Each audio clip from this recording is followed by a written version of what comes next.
Break के बाद आपका स्वागत है। जैसा कि हम बात कर रहे थे विवाह और योग के बारे में, तो विवाह के लिए अब कहते हैं चलो तत्वज्ञान आधारित हमने विवाह सेलेक्ट कर लिया, पार्टनर सेलेक्ट कर लिया कि भाई इसका तत्वज्ञान इसके साथ मैच करता है, तो इसलिए इनका विवाह किया जा सकता है। उसके बाद विवाह की तिथि रखी जाती है कि भाई इस डेट को हम ब्याह करेंगे, विवाह उनको शादी के विवाह के बंधन में बांधेंगे। पहली बात तो यह है कि विवाह को एक बंधन कहा जा सकता है? तो मेरे ख्याल से ये भी एक बहुत ही गलत शब्द है। बंधन शब्द जो है बहुत गलत शब्द है, क्योंकि बंधन में किसी को बांध के नहीं रखा जा सकता। बंधन में बांध कर रखने का अर्थ है वही जोड़ना। अगर शब्द यूज करेंगे तो फिर आपको बांधना ही यूज करना, बंधन ही यूज करना पड़ेगा, क्योंकि जोड़ना बहुत मुश्किल है, तो इसीलिए उसको बांध के रखते हैं। पर जब जुड़ने की बात आती है तो बांधने का चक्कर ही खत्म हो गया। तो वो बंधन शब्द जो है विवाह के लिए उपयोगी नहीं है, उसको भी जोड़ने को हटा दो और बंधन को हटा दो। तो इसको एक हम बंधन ना कह करके हम कहेंगे योग ही कहेंगे, इसको हम योग ही यूज करना चाहिए कि इनको योग करने के लिए, ये लोग योग करने के लिए तैयार है। तो योग करने के तरीके कई हो सकते हैं। यानी वो कहते हैं ना कि शादी कर दो, विवाह कर दो कह सकते हैं, पर उसको बांधना या बंधन नहीं कहना है। विवाह बंधन नहीं कहना है, बंधन को कहना ही नहीं है। मतलब बंधन शब्द जोड़ने के साथ लगा हुआ था, तो जोड़ना हटा दिया तो बंधन भी हटा दिया।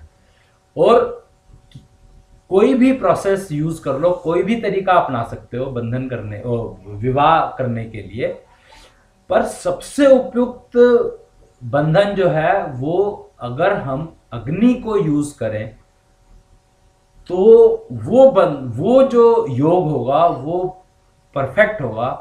क्यों?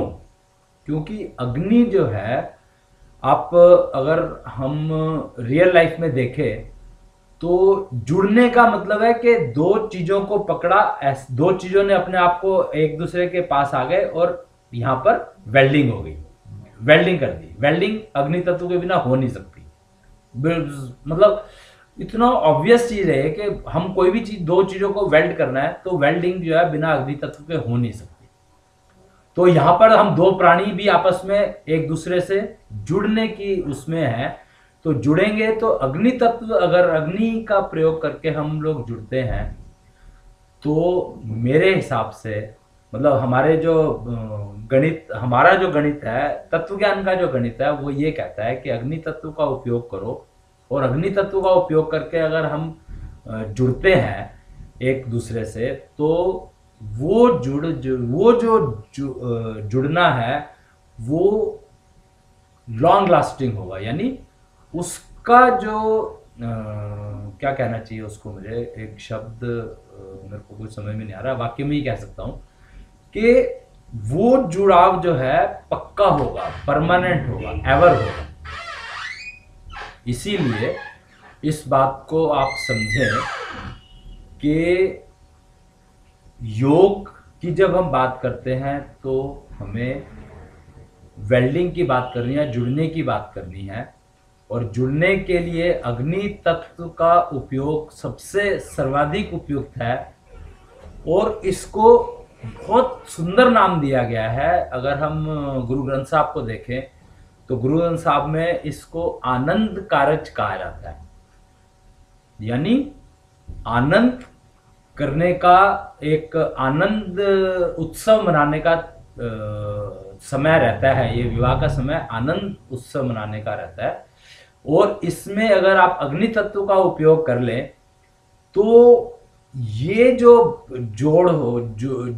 जुड़ाव होगा ये परमानेंट होगा और पूर्णतया आनंद करने वाला होगा।